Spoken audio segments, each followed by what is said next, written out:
Again, my name is Jeremy Phillips. I'm co-founder and CEO of Editorai. So we are a technology player, technology provider, and basically what we do, we've got our catchy phrase here, we have firms with access to lots of content, writing for scientific expensive executives like you guys to help them to do their jobs better. What that really means is that in a world of lots of different content sources, some of which are free, some of which are paid for, as opposed to living too wide with both living in this kind of world of discreetly paid for, discrete value pieces of content. And all you have to combine your free content with your paid content and also your own content in order to drive the day-to-day investment decisions. The problem firms like us help to address is how to stitch it all together. In the current situation, we see in most firms is quite imperfect. There are aggregated sources that help to do some aggregation, and maybe some internal systems that for some reason are nearly between 4 and 6 years old and doing a perfect job. And what tends to happen in firms is that a lot of people are quite passive end users at a company, don't have time to research, there's too many places to look for content, so they tend to rely on their power user colleagues who still can get hold of information, but it's all quite imperfect. Net result being that you don't make the best use of the content that's available to you. And of course, this becomes far more important in this industry as the content becomes discreetly paid for. And a lot of this is very familiar. We spent 10 years working in the B2B publishing world and working with publishers who are evolving into this kind of paid content model where they're looking to price differently per item, content set, bulk subscriptions, and also distribute in sorts of different ways. Whether they're distributing in bulk to platforms like ours or into your own platform directly, whether they're keeping their content behind their own portal, as a lot of the larger banks are still intending to do. They still want the users to be able to get there in a relevant, contextualized manner. However they're licensing, they're using for team or company-wide. Teaser content becomes really important in this landscape, how you discover the provider that you're not currently paying for, you might want to pay for next. And then there are other tactics like metered content that may come out as well. So this is all a fairly familiar world. It's new-ish in this industry. It's changing quite quickly. I won't bore you with the details of our platform other than we do off-the-shelf portals into buy and sell-side firms, or we just send it direct on API to your own systems. And it's all sitting on public or private cloud, so you can combine your own content in as well. But enough of the techie stuff. What I really wanted to focus on are 4 main problems that we see in time and again in different industries, and they're coming to the front here as well. First of all, how do you focus on the right content to support your differentiated investment strategy? You might be following different themes or to focus on different areas to the guys in the next door building. How do you get the right signals out that match your current informational requirements? So I'll run through some tips there. Secondly, how do you get to this content when you don't have enough time? I point to we call it the passive masses. Everyone needs to be pushed the right stuff, and there's sort of magic of the right stuff appearing on your inbox each day while you do the least amount of active searching. And those people, oh yes, sorry. Can you get nearer to the mic? Yeah, sure. Okay. I might have to do a bit of a movie star thing here. Okay. Normally I work with a lapel mic and walk around, so this really isn't working in my presentation style. I'll do my best. Okay, so how do you get to the right content when you have enough time? How do you make the most of all of your content? So again, the mixture of the free, the owned and the paid for. I'll talk about blending those sources together. And also, importantly, coming up over the next year or so, what should you pay for? What should you pay most for? So run through each of these in turn. Just about 15 minutes now, so fairly quick. So focusing on the right content. Well, this is just a simple chart of what's interesting to you, what's helping to drive your decisions. If you think of the stuff on the left as being the stuff that actually drives your decision, the trigger content that really leads your thinking. Stuff on the right is irrelevant to you. There's a bit of a middle ground here of stuff that you probably end up reading these days, but it doesn't actually help. It's more of the same, or it's not necessarily informing your decision the right way. And the kind of one way of looking at this, now I did a zoology degree, and there's this snappy bit of jargon called n-dimensional hyperspace. So if you want one buzz phrase today, this is the new new keyword for you. End-dimensional hyperspace basically means if you're looking for a zoology point of view, if you're looking at something busy like a rainforest, there's a million things going on, there's a million reasons why they might go on, and it's all about drilling into the various factors that drive the very noisy environment. Well, we basically applied that kind of approach into the world of content and analysis and people chatting and non-influence as well.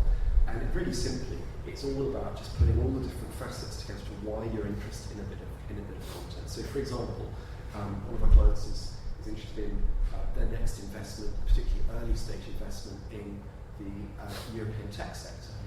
So, as content, whether it's news or pieces of research come out, the matching means it's about Europe, it's about early stage companies, it's about a particular segment they're currently interested in, Internet of Things. US investors, they're like co-investing with US investors. And one of the times they might be interested in particular companies because they've done something innovative that's sort of hotly in the space, it might be disrupting that particular market. When things come out that are on all of those facets, all those dimensions, then that's absolutely the sweet spot. That's stuff they absolutely must know. It doesn't have to fit all those different facets at once. There may be relevant contextual content that just hits 2 or 3.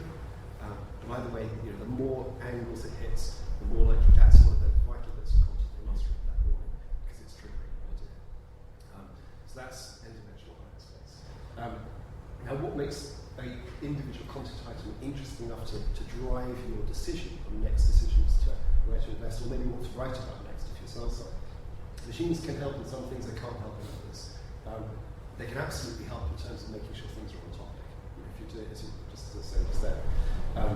It can help about originality. So we do grouping, for example. All the different times that people talked about the same topic in the same way. It leads out an awful lot of the reading the same thing five times over. And that's one of the ways of pulling out whether someone does have an original view, original angle. Is it opinionated or certain? Quite a few people said to me about the panels at the beginning of today. One of the nice things was about how different the opinions were, and people disagreed but held very firm views. And of course, that's something we all value. You might disagree with what someone says, but if it's firmly held, clearly articulated, it's a firm opinion. It's better for driving the thought process. That's something which you can pull out. Is it analytical? That's an obvious one. Does it have numerical evidence to back up the argument? And also, is it from a commentator who's interesting, either because you know they're interesting already, you write them, or because they are focused on the area that you care about, they're focused on those topics that matter to you, and developing interesting, leading, first-to-market type commentary. So all that can be done by a machine. There's some things the machine can't do to filter content for you. It can't judge up front that it's going to be commentary that particularly spurs your thought process. It might be the right kind of thing, or whether it's right for you individually, you need to make that call. The final bit is the writing style. That's highly subjective. You might like incredibly informal, you might like really verbose. Again, that's according to me. But one thing the machine can be very helpful there, again, is pushing new sources to your attention that weren't necessarily on the list before. So what all the analytics does is basically puts pressure on the curve. It makes things more efficient for you. Because what happens is you ideally want to read fewer and fewer things that are more and more to the left of the curve. And if there's any of that stuff in the middle that's kind of saying the same as some other stuff you've already read, you don't want that in your inbox. You just read it right down to just the minimum number of words to get the maximum number of ideas. Now, that's about pushing individual content items to you, but also that same approach of n-dimensional hyperspace is also a good way of reading the trends. So if there's a particular area, so I'm staying in the same area of tech investment, and I'm just pulling out some very simple analytics here on patterns, or in this case patterns of publishing. So we've got in this very specific niche industry area, what kind of deal flow is going on, where's the focus right now, and what are people talking about as the next area, and where's the pattern of deal making. There's an obvious one here in terms of the key companies. There's a much more interesting one here in terms of who's accelerating, who's getting an accelerating amount of relevant content from the right kind of informed commentators. And that's, amongst other things, a very good way of picking up the next disruptive, emerging company, or picking out a trend at a very early stage. It might be only 2 or 3 people who are commenting, but if that's against the background noise of only a mention about the topic every month, you've got an interesting signal coming out, and that can often be the kind of market-leading trigger for your thinking. And obviously you can plot that over time in terms of the relative importance of the different triggers. So it's all basically boiling down to, it's all coming off the metadata that's drawn off the unstructured content. It's turning the unstructured into structured, so you can make your decisions with a degree as to what to read with a degree of precision. Second problem, you don't have enough time. And this is again to the same point that because every bit of content is tagged up against a topic set that you control. That's an important point I haven't really said earlier. These aren't standard topics. These are the client's current investment themes you control, what ways that you want to look at the world. And that same process gives you the next bit of stuff, which is trigger and context. Trigger is just very simply a piece of content that's triggered your interest. And that might be enough. That's enough to give you your idea for the day. It's not where you're going to focus. But then you might want to get the context, and again, because everything's lined up to a topic set that you control, you've got the relevant context. So this one is about a limited product launch in that very particular niche area. And so I'm going to follow through to the other related content, whether it's news, whether it's research, that's linked to my way of thinking, validate that idea that I had from that one individual piece of content. Next up, blending all your content. This is a bit of a boring housekeeping point, but it's kind of important with particularly again with MiFID II coming up. The key on this is about access control. And what this basically means is that as there's a content set that you might have access to either across your whole team, maybe just a few individuals across your team, maybe company-wide, a whole load of different sources, or each of which have disparate accessing requirements.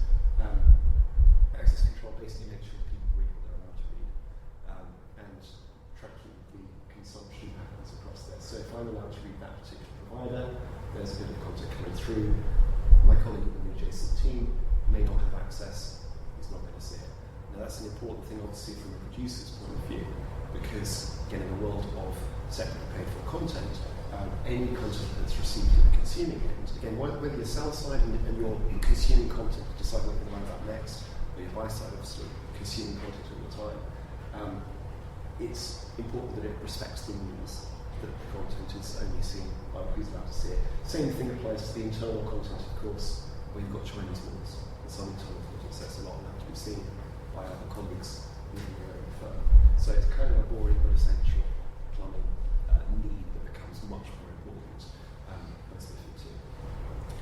And finally, what do you pay for and what do you pay most for? Now, I don't think there's any perfect model. There'll never be a perfect model as to what makes the right price for a bit of content.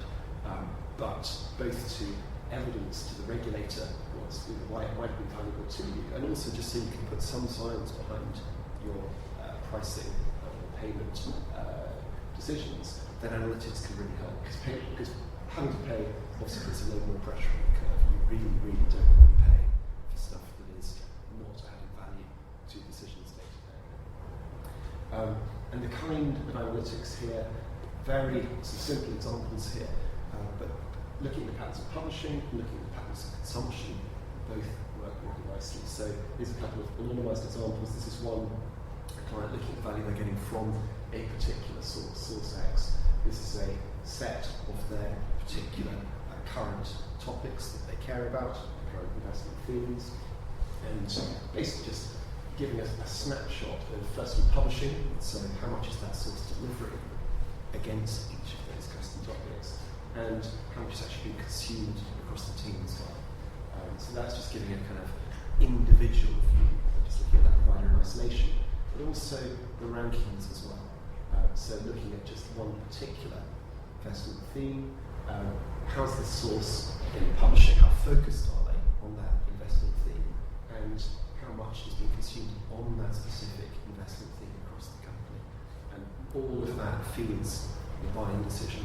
And this can be done both for known sources, currently subscribed to sources, but also the ones that are based on the teaser content, the sources that are not currently subscribed to as well.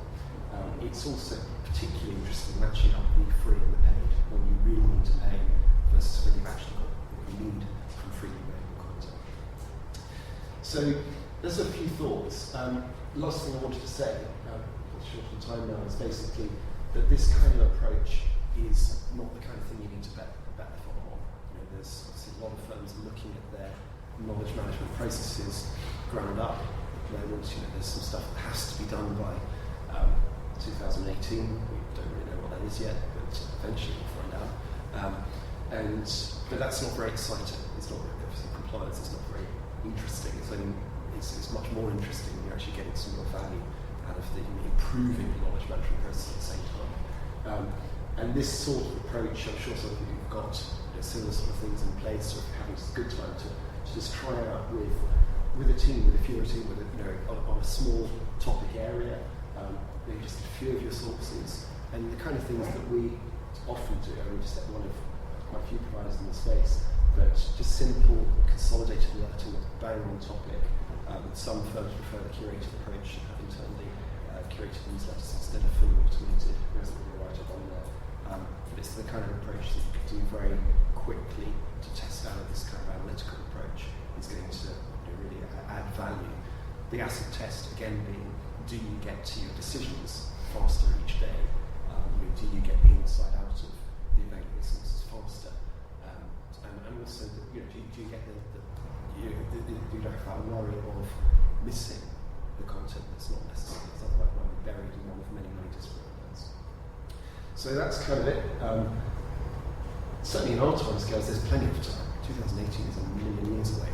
We tend to think about a big deployment being about 3 months, and a small one being a few days. So there's lots and lots of time to do this kind of stuff. And also, really importantly, make sure you get some real business value out of it rather than just looking at the compliance requirements. So that's a bit of a whistle-stop tour in it's like 15 minutes. But does that give you, is that helpful? Perhaps if I take any questions from the floor, we'll have to have a few ideas on the appliance of conscious analytics. So how do you measure who reads the information? Because if I was a particularly good fund manager, I'd be sort of kind of sceptical of going on here, because what you read would then become public, and you could quickly monitor the alpha decay almost by becoming on the platform. That's a good question. We generally sit, so in a fund manager, we sit inside the walls of the fund manager. So the analytics, so the consumption metrics are the metrics that are internal to you. One of the things that we're actually working through at the moment is the sharing more broadly on a quid pro quo basis. So as a user of this kind of platform, you're not obliged to share your consumption metrics with anybody else. But if you do want some insight as to where other people's patterns of attention are, it's on a give and take basis at a certain level. Your anonymised stats go out in return for the equivalent anonymised stats going back again. But you're in control.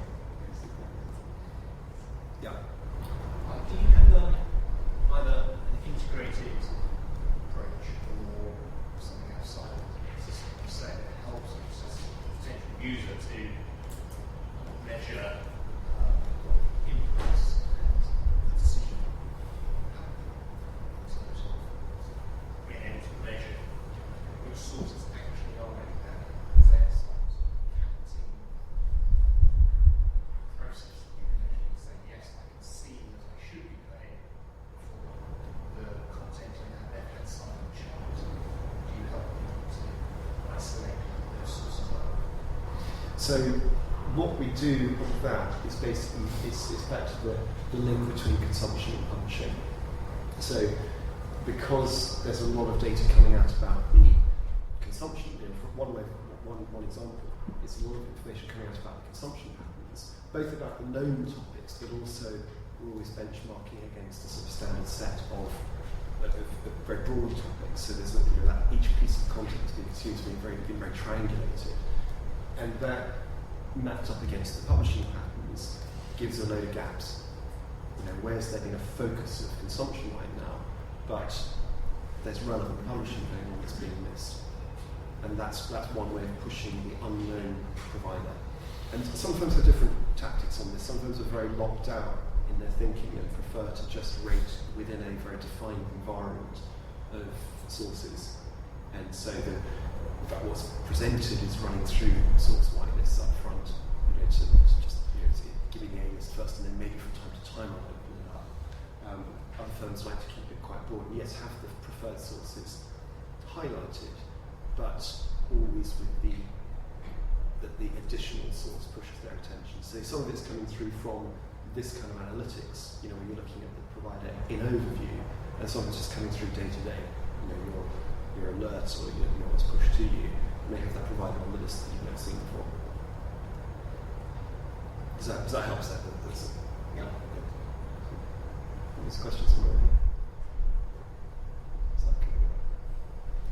Okay, brilliant. Well, I think it's probably all I've got time for in this session, but I'm around for the rest of the day, so do give me a shout, or my colleague James as well, over in the corner, from the wave. We're both looking for the rest of the day. So, thank you very much.